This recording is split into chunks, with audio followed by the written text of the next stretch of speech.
Salut à tous, très heureux de vous retrouver dans ce nouvel épisode du Dunk Hebdo NBA Podcast. Ça continue, pour emprunter les mots du regretté Nipsey Hussle, le marathon continue parce qu'on en est à notre 7e preview. Alors, on va être complètement transparent, celle-ci que vous allez écouter aujourd'hui, cette preview de l'affrontement entre les Bucks et le Heat et celle que vous entendrez plus tard de l'affrontement entre les Nuggets et les Timberwolves ont été préparées de manière très expéditive, les gars. On est sur du timing très très très resserré. La NBA n'est pas très sympa avec les podcasteurs comme nous, parce que surtout pour ceux qui souffrent en Europe ou chez moi de décalage horaire, on a eu qu'une petite après-midi pour préparer ce podcast, mais on va le faire avec volonté pour présenter cette série peut-être un peu déséquilibrée entre les Bucks et le Heat. D'abord, il a peu dormi et je ne sais pas quel adjectif je dois utiliser pour le décrire. Constant, comment ça va? On est dans quel état d'esprit après avoir vu malheureusement le Thunder chuter en match de play-in? Non, ça va. Pas déçu. De toute façon, la marche était trop haute, mais on reviendra. Puisque tu as cité une métaphore de chanteur, moi je vais citer un autre grand chanteur. Ça continue encore et encore. On n'est pas sur le même registre, mais on est plus dans la variété là pour le coup. Il faut de tout, Constant. Et puis alors, c'est mon coéquipier dans le non-supporterisme, parce que la plupart des membres de Dunk Hebdo sont quand même vachement impliqués dans ces playoffs, je trouve. Madiane, comment on se sent là à la bord des playoffs, au début des playoffs? Très curieux, et mon tweet ne doit pas tromper les auditeurs qui nous regardent sur YouTube. Je ne supporte personne. J'ai surtout hâte de les voir éliminer ceux-là en plus. Oh là là, alors là c'est magnifique, Madiane, parce que si t'écoutes en podcast, t'es obligé de te demander mais quel est le suite en question, c'est incroyable. Je ne dirai pas. Celtics. Du coup, voilà, Madiane fait la transition parfaite. N'hésitez pas à vous abonner, je vais y arriver, sur YouTube pour rater aucun podcast. Comme d'habitude, on les publie en avant-première sur YouTube, également sur les plateformes de podcast. Vous avez été très très très nombreux à nous suivre au niveau des previews, donc on vous remercie. Je pense qu'on n'a jamais publié autant de podcasts en si peu de temps aussi. Et puis à nous suivre sur Twitter aussi pour jamais manquer certaines de nos annonces. Les gars, on va commencer, pas de petite pause, pas de petite virgule, par cette série du coup entre les Bucks, tête de série numéro 1 et le Heat, tête de série numéro 8. Parlons, comme on le fait d'habitude, rapidement de la saison de chaque équipe. Madiane, je vais te laisser commencer par la saison des Bucks. Tu nous avais parlé hier ou avant-hier de la saison du coup des Celtics. Est-ce que c'est un peu comparable dans le sens force tranquille? Force tranquille, avec plus que par rapport aux Celtics, un petit ajustement en cours de saison qui aura son importance quand même, mine de rien, dans cette fin de saison, avec le trade qui leur a permis de faire arriver Jay Crowder, contre, du coup, ils se sont débarrassés de George Hill, Serge Ibaka et Jordan Nwora. Donc voilà, petit trade, ils avaient senti un besoin de renfort au niveau des ailes. Ça fitait, et effectivement, les apports de Hill ou d'Ibaka commençaient quand même à grandement décliner. Donc le petit move était plutôt intéressant dans l'optique de garder ses chances pour la post-season. Eh bien, enchaînons avec le Heat, Constant. Et alors là, on va faire une double présentation, parler peut-être un peu de leur saison, mais surtout de leur play-in, parce que je sais pas toi, Madiane, je sais pas toi, Constant, mais j'en sors extrêmement inquiet de ces 2 matchs de play-in. Inquiet, non, parce que ça représente à peu près le niveau du Heat cette saison, très honnêtement. Le Heat a vraiment connu une saison à 2 vitesses, puisque avant le All-Star Break, ils sont une très bonne défense, une attaque pas terrible. Et depuis le All-Star Break, ils sont la 22e défense, et en attaque, ils ont progressé. Bon, de voir la défense s'effriter quand tu fais starter Kevin Love en 2023, moi, ça ne m'étonne pas particulièrement. Ils ont décidé de le mettre sur le banc sur le play-in. Pour le play-in, ils ont perdu le premier match contre les Hawks. Peu de gens l'avaient prévu, celui-là, pour le coup, où ils se sont fait défoncer par le côté athlétique de ces Hawks. Au rebond offensif, ils se sont fait absolument manger. Clint Capella a fait un match monstrueux. Okongwu a fait un match absolument monstrueux. Trae Young, pour une fois, n'a pas forcé face au Heat et a plutôt laissé le jeu venir à lui, même s'il a quand même pas mal vendangé. Ils se sont fait avoir par des tirs dans le corner. Enfin, c'était vraiment un match horrible du Heat.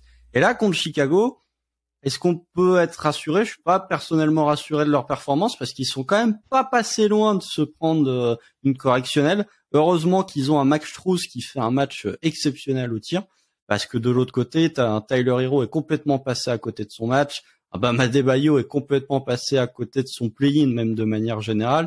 Donc c'est une équipe vraiment à 2 vitesses qui, lors de ce play-in, a montré des lacunes qu'on a déjà vues en saison régulière, à savoir leur manque de taille, qui sont quand même petits, notamment sur les ailes, et leur manque de capacité athlétique, et même globalement une attaque qui peine quand Jimmy Butler n'est pas sur parquet ou quand Tyler Hero ne met pas des shoots extrêmement difficiles.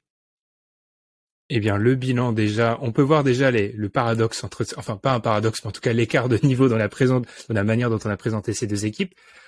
Les gars, on va entamer la période fenêtre de titre. Bon, encore une fois, sur ce genre de série, on s'excuse pour les fans du 8, mais on va plutôt axer ça sur les Bucks. Je pense qu'on est tous d'accord pour dire que la fenêtre de titre des Bucks est ouverte. Donc, on va parler d'abord de ça et je vais rajouter une deuxième petite question, les gars. Je vais commencer par toi, allez, encore une fois, Madiane. Est-ce que ce sont les favoris à l'entame des playoffs? Pour moi, oui, ce sont les favoris à l'entame des playoffs parce que je juge, à titre personnel, encore une fois, que peu importe qui ils affronteront, ils auront le meilleur joueur sur le terrain, tout le temps. Peu importe qui ils affrontent, le meilleur joueur, il sera chez eux. Et rien que ça te donne effectivement un gros avantage. On va pas se mentir. Leur effectif est complet et ils ont de l'expérience en plus. Là où en plus, je l'ai pas dit dans la review de la saison, mais une équipe qui est capable d'aligner comme ça dans la saison 16 victoires de suite, c'est pas commun, c'est pas souvent, et ça en dit long sur leur force parce que ils ont pas forcé, et c'est des saisons un peu qui continuent d'enchaîner en fait, année après année, où ils ont pas de pépins, ils ont pas de soucis, ils enchaînent les victoires et tout se passe bien. Donc moi là-dessus, clairement, il n'y a pas de sujet, j'en fais mon favori personnel. Constant, même constat. Favori à l'entame des playoffs. Moi, j'en fais mon favori, mais Boston est quand même pas loin parce que sur une match-up, les Celtics font quand même souvent plus qu'embêter ces Bucks. Donc, pour moi, Boston est vraiment pas loin dans la course aux favoris. Oui, les Bucks ont le meilleur joueur du monde, donc ça va être bien. Après, il y a l'état de physique de Chris Middleton qui, moi, personnellement, commence un peu à m'inquiéter parce que pas de pépins cette saison, ça a quand même été une longue absence de la part de Chris Middleton. Là, il s'est de nouveau blessé. Il semble être prêt pour le début des playoffs, mais sera-t-il dans une condition optimale? Sera-t-il présent même à partir du moment où les Bucks vont affronter une concurrence un peu plus importante? Voilà, alors fenêtre de titre, elle est grande ouverte. Faut pas oublier malgré tout que c'est l'effectif le plus vieux de la NBA en moyenne d'âge et que Brook Lopez va sur ses 35 ans. Bon, le meilleur joueur du monde est encore dans son prime, mais c'est un effectif vieillissant et que la fenêtre de titre, si elle est encore ouverte cette année avec ce groupe-là, elle sera peut-être pas ouverte encore 3 ou 4 années. Je suis d'accord avec vous. Je tente de ton côté, Constant. Les Celtics, alors la série de l'année dernière, et je pense pas un bon exemple parce qu'il y avait des absents du côté des Bucks, mais les Celtics posent globalement, c'est un match-up qui pose beaucoup de problèmes aux Bucks, donc je pense qu'ils sont proches les uns des autres, mais si je devais décider d'un favori, je donnerais quand même les Bucks parce que je vais pas résumer ce que vous avez dit. Je mettrais peut-être en avant leur défense parce que pour moi, c'est la meilleure défense en setting playoff de la NBA, en fait. Parce qu'ils ont potentiellement, en fait, tu peux défendre tu peux défendre 3 arguments. Tu peux défendre le fait que Holiday est le meilleur défenseur sur le porteur de balle de la NBA. Tu peux défendre le fait que Giannis est le meilleur défenseur en net de la NBA. Et un peu plus compliqué, mais tu peux défendre le fait que Lopez est si ce n'est un top 3 défenseur dans la peinture NBA. Genre, il y a personne qui a ces 3 composantes-là. Donc, je pense que c'est la meilleure défense et offensivement, ils ont peut-être quelques soucis parfois sur séquence. C'est peut-être là où le bas va blesser, peut-être. Mais, favori à l'entame des playoffs, clairement. Mais quand on voit comment cette équipe arrive à jouer avec des joueurs comme Allen ou Portis, où c'est des joueurs où en soi individuellement, défensivement, c'est pas l'assurance tout risque, mais on arrive quand même à les faire jouer. Que Portis arrive à voir le terrain dans le cadre des Bucks, quand on voit ses expériences passées où justement il y a des moments où quand il est ciblé, il pouvait plus voir le terrain, c'est dire à quel point collectivement ils arrivent à créer quelque chose qui permet aussi de ne pas faire d'impasse sur certains joueurs dans leur rotation. Et ça, c'est très fort à mes yeux. Tu as parlé de Bobby Portis, enchaînons avec les meilleurs joueurs de la série. Marianne, du coup, Qui sont Bobby Portis. Bobby Portis, du coup. Qui sont les meilleurs joueurs de la série? Bon, numéro 1, Giannis Antetokounmpo. Je pense que là, on est tous d'accord. 2, Jimmy Butler. Là, je vais peut-être limite enchaîner avec les match-ups sans le faire vraiment. Constant, est-ce que c'est pas là une des clés, la manière et la capacité de Jimmy Butler à se rapprocher de Giannis pour décider de la série, ou en tout cas l'étendre? Oui, va falloir qu'il se mette vraiment quasiment au niveau de Giannis s'il veut étendre la série, parce que le troisième meilleur joueur, pour moi, il est du côté de Milwaukee. Hein. Il est pas du côté de Miami. Du coup, c'est Middleton pour toi. Non. Ah, Jrue Holiday. Oui. Moi, j'ai Holiday aussi.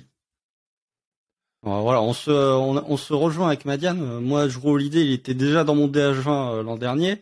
Vu ce qu'il a proposé cette saison, il risque d'y être encore, parce que Jrue Holiday, pour moi, sur le point of attack, c'est l'un des meilleurs, si ce n'est le meilleur défenseur de la ligue.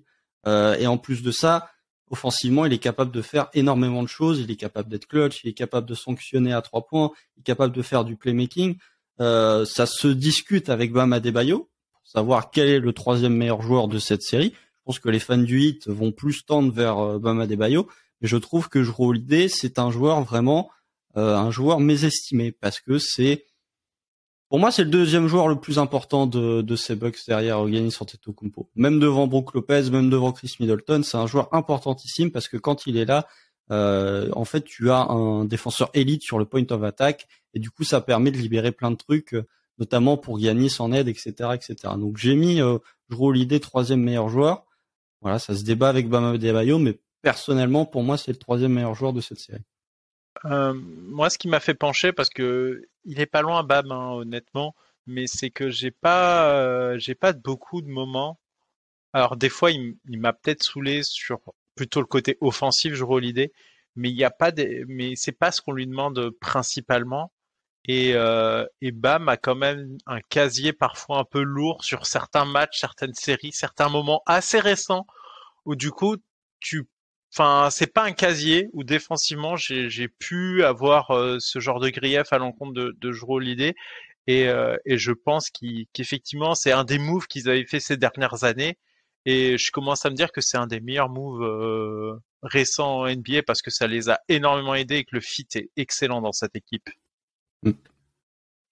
On connaît mon amour pour Bam Adebayo. J'avais une hésitation. C'est vrai que j'ai complètement zappé dans ce débat-là de Jrue Holiday. Je sais pas pourquoi. En fait, moi, j'en suis arrivé à la conclusion en regardant le Heat du coup ce matin, qu'en fait, Bam Adebayo est surresponsabilisé. En fait, c'est ça le problème. C'est-à-dire que c'est un pivot à 20% d'usage offensivement. 20% d'usage, les seuls qui ont ce genre de responsabilité au poste de pivot en play-off et qu'on revoit souvent, c'est Jokic, Embiid, des joueurs chez qui on a déjà critiqué la capacité à être constant sur des séries de play-off. Je pense que c'est un peu surjoué du côté de Jokic, mais passons. Et le fait est que, en plus, on lui demande, les assignements défensifs sont lunaires. Enfin, en fait, on lui demande de faire trop de choses défensivement parfois à Bam. Donc, je pense qu'en fait, en l'état, c'est le troisième meilleur joueur de la série, mais vu la surresponsabilisation, ça sera le quatrième joueur de la série. Les gars, enchaînons sur les matchs clés. Moi, j'ai juste écrit en gros comment le Heat score. Est-ce qu'on est d'accord sur ce constat-là? Oui. Oui. Ouais. Le Heat est pas une très bonne attaque, et le problème c'est que une très bonne attaque arrive toujours à surpasser une très bonne défense. Mais là, je suis très inquiet pour eux, parce que je vois que contre des équipes qui sont moins armées, moins fortes, ça a déjà des difficultés, ça commence à tousser.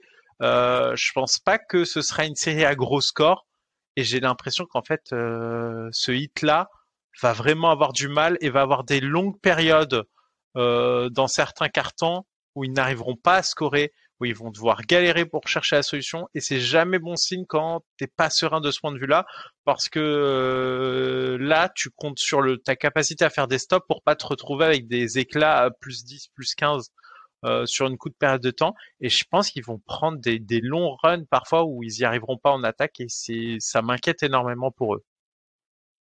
Je suis d'accord avec ce qu'a dit Madiane, c'est la 25e attaque contre la 4e défense, et à l'effectif field goal, le Heat est 28e. ça n'arrange pas leurs affaires. Donc déjà offensivement, c'est pas une très très bonne attaque, même si ça s'est amélioré depuis le All-Star break. Ils vont tomber sur la 4e meilleure défense de la ligue, l'une des meilleures défenses tout court sur demi-terrain, si ce n'est la meilleure. Donc et il y a un point qui est intéressant, en tout cas que le Heat va devoir essayer de compenser, c'est que au niveau des 3 points, ils partent avec 9 points de retard sur les Bucks. Parce que les Bucks en moyenne mettent 3 points de plus que le Heat. Donc ils partent déjà avec un déficit, sachant que le Heat à 3 points, c'est pas l'équipe qui c'est pas l'équipe la plus à droite, et de 2, c'est pas l'équipe qui en prend le plus. Donc leur attaque, ça va être très difficile, et j'ai peur qu'on se retrouve sur du Butler à outrance, parce que si on regarde les options, surtout ce qui se passe au niveau de Kyle Lowry, puisque Kyle Lowry a demandé de sortir lors du match contre Chicago, visiblement blessé au genou. Si tu n'as même pas Kyle Lowry pour proposer quelque chose en sortie de banc, offensivement, tu vas être très limité. On l'a vu lors du match contre Chicago, effectivement, il y avait Jimmy Butler dans le 4e quart, il y avait Max Strus, et tout le reste est passé à côté offensivement. Il y avait une très bonne vidéo en début de saison de Half Court Hoops, qui est une très bonne chaîne YouTube si vous voulez tout ce qui est un peu plus système, qui avait parlé justement du changement défensif des Bucks, qui avaient l'habitude sur les saisons dernières de plus défendre, en gros de faire tout pour défendre la raquette et de laisser le moins bon shooter adverse très souvent ouvert, avec Giannis ou le mec côté faible qui venait aider à outrance. Et il expliquait, j'invite vraiment les auditeurs à aller voir si vous maîtrisez l'anglais, qu'il y avait un changement stylistique et que actuellement, du coup, les Bucks ont tendance à beaucoup moins être aider de manière outrancière et de moins en moins laisser 3 points dans les coins, en fait. Ce qui fait que les Bucks sont l'équipe en NBA qui concède le moins de 3 points dans les coins, tout en ayant toujours une défense très très difficile à manœuvrer dans la peinture. Ce qui fait qu'en gros, le Heat doit, pour gêner les Bucks, marquer à mi-distance ou à 3 points face au panier, alors que point of attack, comme l'a dit Constant, tu auras souvent du Holiday pour défendre sur le pick and roll, qui est peut-être le meilleur arrière pour défendre sur le pick and roll de la NBA. Je ne vois pas comment il score dans cette série. Franchement, c'est hors explosion d'un Tyler Hero qui vient de là-bas, justement de Milwaukee, ou Jimmy Butler qui retombe en mode bulle 2020. Je vois pas comment il score. En fait, et pareil, hein, du coup, ce qui leur a permis de passer hier soir, c'est l'explosion de Max Strus. Sinon, ça passe pas. Vous vous rendez compte quand même qu'on dépend de joueurs qui sont des joueurs de série, c'est-à-dire qu'effectivement ils ont des soirs avec et quand ils les ont c'est excellent pour eux, mais tu n'as aucune garantie avec une défense. Alors oui, c'était la 4e, mais en vrai dans ces playoffs c'est l'une des défenses que j'ai pas envie d'affronter si je suis un des joueurs du Heat. Enfin le match-up est vraiment pas bon parce que tu n'auras pas de latitude face à eux, et c'est extrêmement inquiétant pour le Heat parce que il y a rien qui m'a rassuré dans ce que j'ai vu, que ce soit du coup contre les Hawks ou pas. Là ils ont perdu, et même hier en gagnant, c'était pas plus brillant. Non, mais c'est la problématique pour moi de ce Heat, c'est que au-delà de Jimmy Butler et de Bam Adebayo, t'as beaucoup de joueurs que je considère comme average ou à peine above average dans cet effectif du Heat. Vous regardez que ce soit Max Strus, qui est un joueur que j'aime bien, mais c'est quand même très irrégulier, et tous les joueurs, les Cody Martin, c'est Cody ou Caleb, à chaque fois je confonds, excusez-moi, mais Caleb? Moi aussi j'ai un doute. Voilà, faut checker à la VAR, mais non, mais voilà, je trouve que ce Heat finalement avec tous les, c'est Caleb, voilà, Caleb Martin. Je trouve que ce Heat finalement avec tous les départs qu'il y a pu avoir, notamment le départ de PJ Tucker qui pour moi leur a fait énormément de mal, ils se retrouvent avec beaucoup de joueurs que je considère comme average ou à peine above average, et du coup leur place de 8e finalement, quand tu vois le roster, il y a Jimmy Butler qui est extrêmement valuable, mais autour c'est pas non plus des joueurs qui sont c'est pas le Heat d'il y a ne serait-ce que 2 ans par exemple en termes de qualité de joueur. Il y a beaucoup, je vais continuer sur ce point-là, Constant. C'est vrai qu'il y a beaucoup de comparaisons avec cette série. Enfin, il y a 2 ans, il y a eu déjà un premier sweep entre ces deux équipes. Je sais pas ce qu'il faut en tirer. Alors, on se dirige peut-être vers le même résultat, mais moi, ce qui me choque vraiment, ce qui m'a choqué en voyant le Heat dans le match contre Atlanta, la dimension physique, en fait. On avait insisté là-dessus beaucoup sur le Heat pendant les longues séries de playoffs, notamment dans la bulle. Et moi, c'est un élément, plus les saisons passent, plus je me rends compte que la dimension physique, c'est primordial en playoffs. Il y a un moment, tu peux pas passer des tours de playoffs si t'es constamment en déficit physique. Et moi, je les ai trouvés, mais physiquement dominés par les Hawks. Et c'est vrai que les Bucks sont un peu plus vieux, t'as raison, Constant, mais dans l'aspect physique, sur les lignes arrière, quand tu ôtes peut-être Kyle Lowry, c'est un Kyle Lowry vieillissant, si tu ôtes sur l'aile le duo Bam Butler, ils vont se faire atomiser physiquement. Surtout qu'ils sont petits, ils sont plus petits que les en Bucks. plus.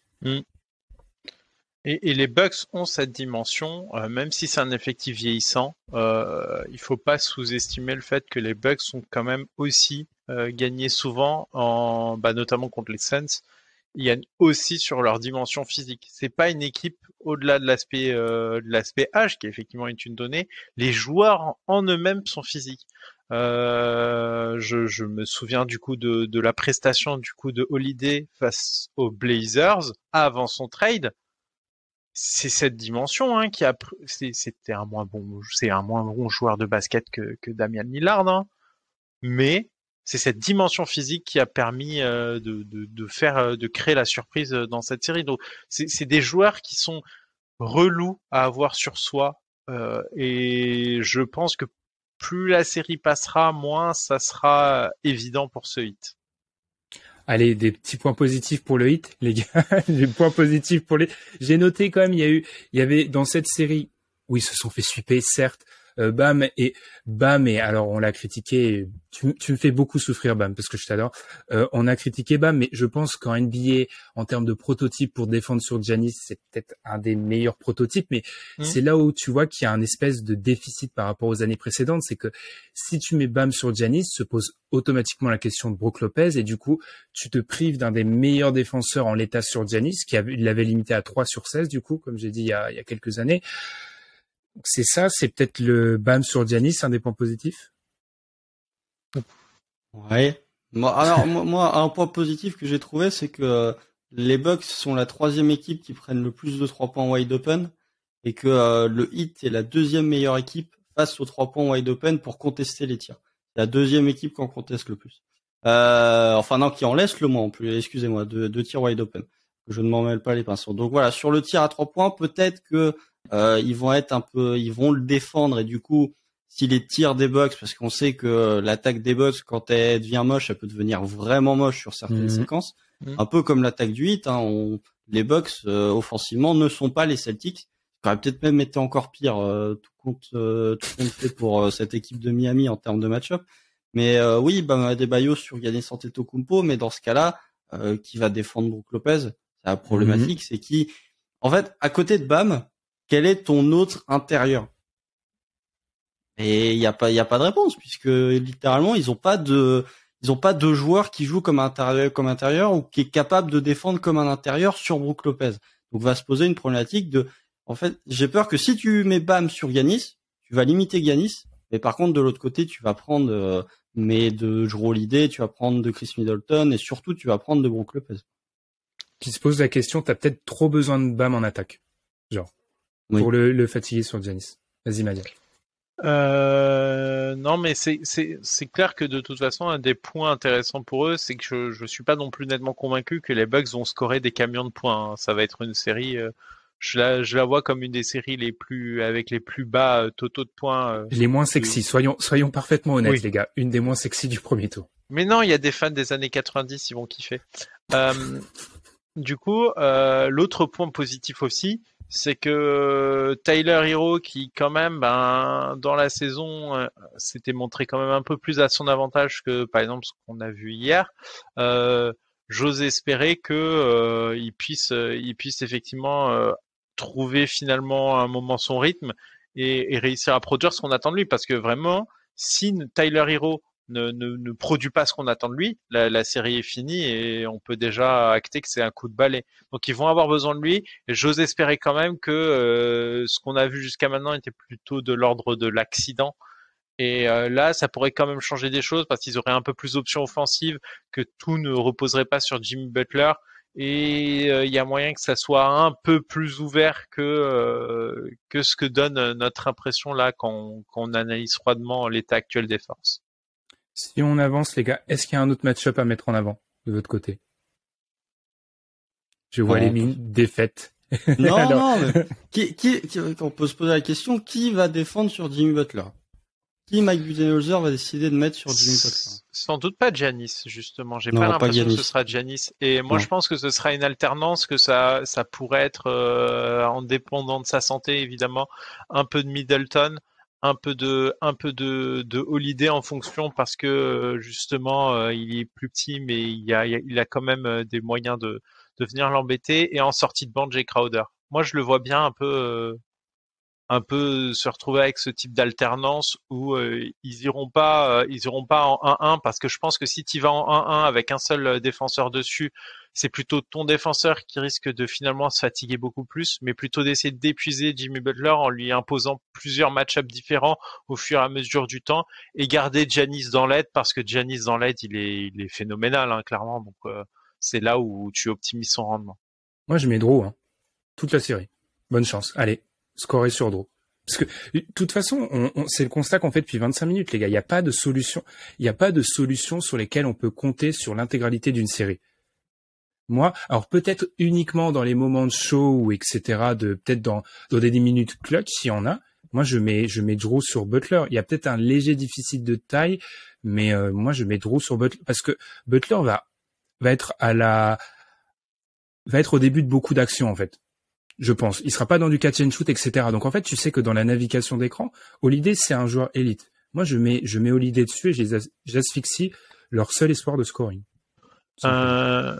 L'autre idée, il y a 11 cm de différence entre les deux, mais entre Drew et Butler, il y a une autre idée aussi. C'est tu laisses Jimmy Butler faire, hein, ça reste pas un attaquant élite. Tu verrouilles le reste. Et tu dis, Jimmy, à part si tu mets 60 points ou 50, vous gagnerez pas ce match. Ça peut être aussi une option. C'est pas un énorme shooter. Dans la raquette, il a quand même Giannis en aide et Lopez qui peuvent l'attendre. Je pense qu'en fait, tu peux aussi dire, laissons la balle à Jimmy, on verrouille tout le reste et bonne chance, monsieur, pour tenir la série ainsi, parce que finalement. Moi, en fait, ce qui me ferait peur plutôt que côté Heat, c'est justement s'ils ont leurs shooters qui prennent feu, parce que c'est peut-être là où ils peuvent t'en prendre un ou deux et tu te retrouves vite en difficulté.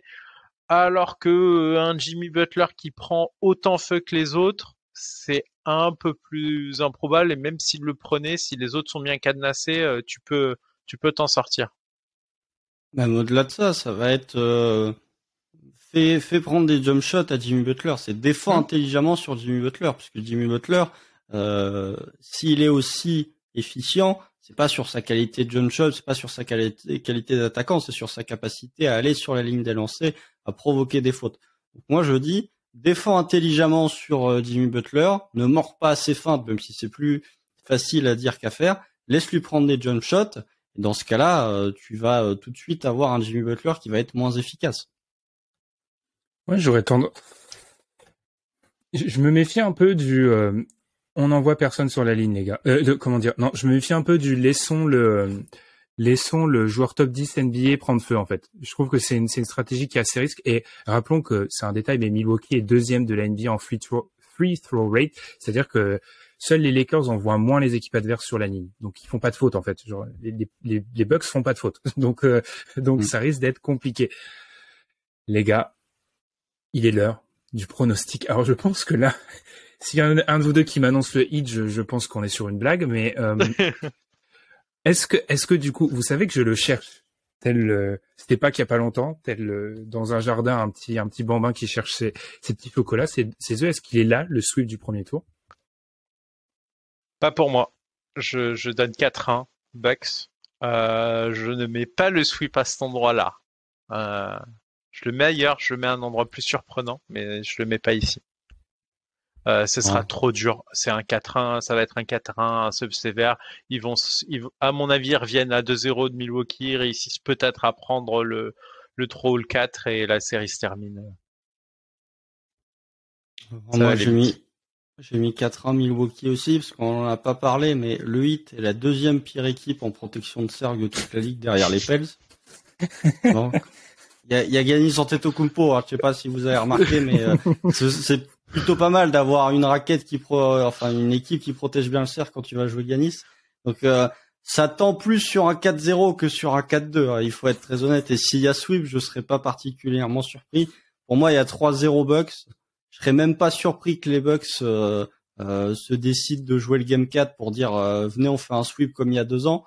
C'est la 4e fois d'ailleurs que ces équipes se jouent en play-off. Ça n'a jamais dépassé 5 matchs, hein, les 3 précédents affrontements. Donc on va pas partir sur une série très longue. Moi je mets 4-1 Milwaukee parce que finalement le Heat joue à son niveau, la place du Heat correspond à son niveau, à savoir 8e, et que de l'autre côté les Bucks ont trop d'armes défensives pour contrer ce Heat. Et en attaque, oui, tu peux mettre Giannis sur Bam Adebayo, mais ça n'empêche que de l'autre côté tu vas te faire punir. 4-1. Je suis d'accord avec vous. Je pense que là, il y a un peu de réputation qui joue. Ça aurait été une autre franchise, peut-être que j'aurais peut-être glissé vers et Jimmy Butler, un joueur pour lequel j'ai beaucoup d'affection. J'aurais peut-être glissé vers le 4-0. Le seul petit point qui pourrait me rassurer pour le Heat, c'est que c'est une série. Alors, contrairement aux Clippers, qui n'ont pas vraiment été arrangés par le calendrier, ils vont jouer 2 matchs entre le dimanche et le samedi, en fait. Ils jouent pas vraiment beaucoup sur les 2 premiers matchs, donc peut-être que tu peux revenir à 2-0 effectivement à Milwaukee, mais tu peux peut-être accrocher le 3 ou le 4. Donc je vais en donner un au Heat je pense par respect aussi pour le Heat, Jimmy Butler et parce que faut se rappeler que Milwaukee n'a joué que 25 matchs avec Middleton, Drew et Giannis, dont 12 avec Middleton sur le banc. C'était une stat que j'avais vue sur NBA.com. Donc, ils doivent se remettre en forme aussi, eux. Clairement. Mais moi, ce qui me fait vraiment peur pour le Heat, c'est que par rapport au dernier sweep, j'ai pas l'impression que les Bucks soient beaucoup moins forts, mais j'ai vraiment l'impression que ce Heat est moins fort. C'est ça qui me fait extrêmement peur pour cette série pour eux. C'est que si je voyais les Bucks moins forts et le Heat plus fort, là, ok, on peut discuter d'une série disputée, mais c'est pas la sensation que j'ai là immédiatement, et c'est là où je me dis attention, danger, parce que ça peut vite partir du mauvais sens. Après, faut pas oublier que les Bucks sont pas joués depuis une semaine pour les starters. Oui. Le Heat vient d'enchaîner les matchs. On a déjà vu des équipes sortir du play-in, prendre le game 1 parce qu'ils sont en rythme et que les autres équipes sont pas forcément dedans. Je ne dis pas que ça va arriver, mais là Orlando, oui, mais il y avait pas le play-in à l'époque malheureusement. Oui, mais ils sortaient d'un peu d'un play-in parce que je crois qu'ils se battaient avec le Heat pour se qualifier. Ils arrivent, ils tapent Milwaukee, on était là en mode wow, qu'est-ce qui se passe? Oui, et même après, ils en ont pris 4. L'année précédente, c'est l'année où ils se battent avec le Heat, c'est quand ils prennent le game 1 contre les Raptors à Toronto sur un game winner de DJ Augustin. Mais voilà, il faut pas quand même, il peut se passer, voilà, manque de rythme du côté des Bucks. Peut-être que le Heat peut accrocher le game 1, et si on se souvient de la série d'il y a 2 ans, c'est un game 1 extrêmement serré qui se termine sur un game winner de Chris Middleton. Et après, il y a plus de série, mais le game 1 était accroché. Ouais, faut pas non plus oublier que c'est vrai, Constant, ça fait une semaine que les starters jouent plus, et alors il y avait cette bataille à un moment pour la première place à l'Est, mais ils sont pas dans une logique de combat, en fait. Comme ce qu'on a pu dire pour certaines équipes qui se battent, enfin, la plupart des équipes qui se battaient pour leur seeding, c'était pas le cas vraiment de ces Bucks. Eh ben, les gars, il nous en reste une. Il nous reste à parler seulement du Nuggets Timberwolves, et on aura fini ce marathon. On vous remercie de nous avoir écoutés. Peut-être seulement pour celle-ci, n'hésitez pas à aller écouter les autres. Moi, les gars, il en reste qu'une, et je remarque qu'on m'a toujours pas annoncé de sweep, donc je ne sais pas qui sera dans la prochaine. En fait, si, je le sais, mais ceux qui seront présents dans la prochaine, ils ont intérêt à me sortir un sweep parmi les 8 séries, parce que je veux mon sweep quelque part. Voilà. On vous invite à nous suivre sur les plateformes de podcast, sur Twitter, sur YouTube. Et puis on vous souhaite de bons playoffs, parce qu'il est fort probable qu'au moment où vous entendrez ça, il y aura déjà eu des matchs de playoffs qui se seront déroulés. Donc on vous remercie de votre fidélité, passez de bons playoffs, et puis on se retrouve très vite. Salut. Tchuss. Salut.